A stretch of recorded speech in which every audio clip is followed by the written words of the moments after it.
नमस्कार दोस्तों, स्वागत है आप सभी का आपके अपने YouTube channel ASB biology classes में, जहां हम आपको पढ़ाते हैं NCERT line by line class 11th biology का कॉन्सेप्ट से लेकर के क्लियरिटी तक की गारंटी देते हैं और हर एक पॉइंट को क्रिस्टल क्लियर करने की भी दावा करते हैं। चलिए शुरू करते हैं आज के इस क्लास में। और आज का हमारा क्लास है गॉल्जी अपरेटस के लिए, ठीक है। यानी कि आज हम जो पढ़ने वाले हैं वो मेन पॉइंट है हमारा गॉल्जी अपरेटस। गॉल्जी अपरेटस क्या होता है, तो गॉल्जी अपरेटस से जुड़े कुछ बातों की अगर हम बात करते हैं तो गॉल्जी अपरेटस को हम किन किन नामों से जानते हैं, पहले उसको देख लेते हैं। गॉल्जी अपरेटस को हम गॉल्जी बॉडी कहते हैं, गॉल्जी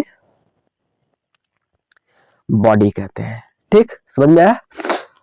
तो गॉल्जी अपरेटस को क्या कहते हैं, गॉल्जी बॉडी कहते हैं, ये पहला नाम हो गया। दूसरा पॉइंट अगर इससे जुड़े की बात करते हैं तो हमको पढ़ना क्या है, इंट्रोडक्शन पढ़ना है। क्या पढ़ना है, इंट्रोडक्शन, इसका परिचय पढ़ना है, ठीक है। दूसरा क्या पढ़ना है हमको, दूसरा पढ़ना है इसका स्ट्रक्चर, स्ट्रक्चर बोले तो संरचना पढ़ना है। तीसरा क्या पढ़ना है हमको, तीसरा पढ़ना है इसके बारे में फंक्शन, ये कार्य कैसे करता है उसको पढ़ना है। तो चलिए शुरू करते हैं और समझते हैं एक एक लाइन को अच्छे तरीके से और दिमाग में बैठाने की प्रयास करते हैं। थोड़ी सी तबीयत सही नहीं है इसलिए आवाज में दिक्कत आ सकती है, बट डोंट माइंड। मैं आशा करता हूं कि आप पूरा कंप्रोमाइज करेंगे और क्लास को अंत तक देखेंगे और बहुत सारी चीजों को सीख पाएंगे। चलिए बात करते हैं। यहाँ पर देखिए क्या लिखा हुआ है, कैमिलो गॉल्जी, यानी कि कैमिलो गॉल्जी नाम के एक वैज्ञानिक थे, साइंटिस्ट थे, ठीक है, साइंटिस्ट थे। Camillo Golgi in 1898 first discovered densely stand reticular structure near the nucleus. यानी कि अगर हम बात करते हैं तो जो आपके कैमिलो गॉल्जी नाम के वैज्ञानिक थे वो एक ऐसे वैज्ञानिक थे जिन्होंने न्यूक्लियर डिब्री के पास या न्यूक्लियस के पास क्या किया, एक रेटिकुलेट स्ट्रक्चर को देखा जो काफी घना था, ठीक है। These are later named Golgi body after him. यानी कि अगर बात करते हैं तो कैमिलो गॉल्जी ने खोजा था, कैमिलो गॉल्जी ने खोजा था, तो कैमिलो गॉल्जी ने खोजा और इसके कारण क्या किया गया, इसको गॉल्जी अपरेटस नाम दिया गया, गॉल्जी अपरेटस से जाना जाने लगा।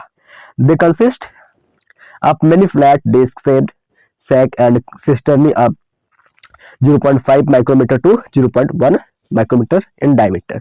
यानी कि अगर हम बात करते हैं तो इन्होंने क्या किया, बहुत सारी चीजों को देखा।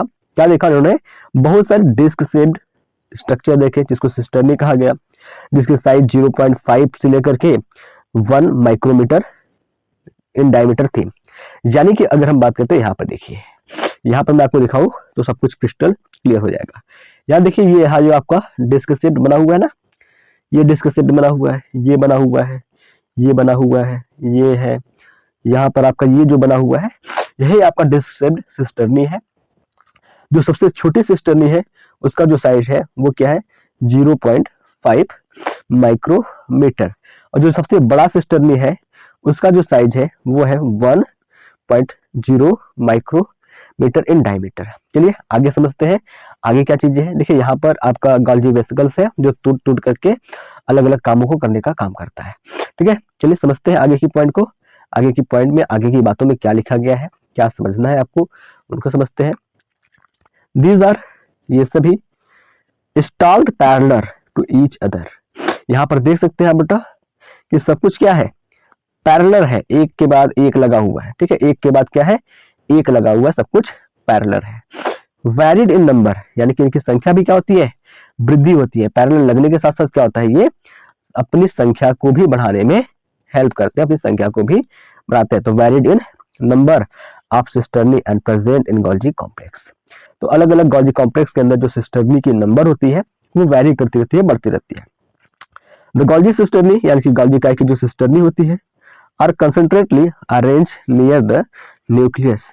और ये जो गॉल्जी काय की सिस्टर्नी होती है वो लगातार न्यूक्लियस के पास अरेंज होती रहती है विद डिस्टिंक्ट कॉन्वेक्स सिस, अलग अलग कॉन्वेक्स सिस के द्वारा, और द फॉर्मिंग, या बनाती है, क्या बनाती है उसको देखते हैं आगे, फेस, सिस बनाती है या फिर क्या करती है, फेस बनाती है, एंड और कॉन्केव ट्रांस और the maturing face, concave trans बनाती है या फिर मैच्योरिंग फेस बनाती है। कहने का मतलब ये है कि जो गॉल्जी काय होती है वो दो चीजें बनाती है, कैसे बनाती है और क्या बनाती है उसको भी देख लीजिए ध्यान से। मैं यहाँ पर बताने की प्रयास करता हूँ और आपको हर चीज क्लियर हो जाएगा। देखिए, सबसे पहले क्या होता है, ये इस तरीके से अरेंज होता है, फिर इसके बाद क्या होता है, ये इस तरीके से अरेंज होता है। ठीक, धीरे धीरे क्या हो रहा है, साइज भी क्या हो रही है इसकी, बढ़ रही है। इस तरीके से साइज क्या होती है इसकी, बढ़ रही है। मैं 3D नहीं बनाऊंगा, यहाँ पर 2D में भी आपको मैं समझा सकता हूँ। ये साइज क्या हो रही है, धीरे धीरे बढ़ रही है। देखिए, ऊपर की ऊपर की जो है ना, ऊपर वाले स्ट्रक्चर को क्या कहते हैं, सिस कहते हैं। क्या कहते हैं, सिस। और नीचे वाले को क्या कहते हैं, ट्रांस कहते हैं। क्या कहते हैं, ऊपर वाले को सिस और नीचे वाले को ट्रांस कहते हैं। बात समझ में आया, ऊपर वाले को सिस कहते हैं और नीचे वाले को ट्रांस कहते हैं। इतनी बात समझ में आ गई। चलिए आगे देखते हैं, आगे क्या बता रहा है ये पॉइंट। आगे की पॉइंट को अगर समझना है तो देखिए,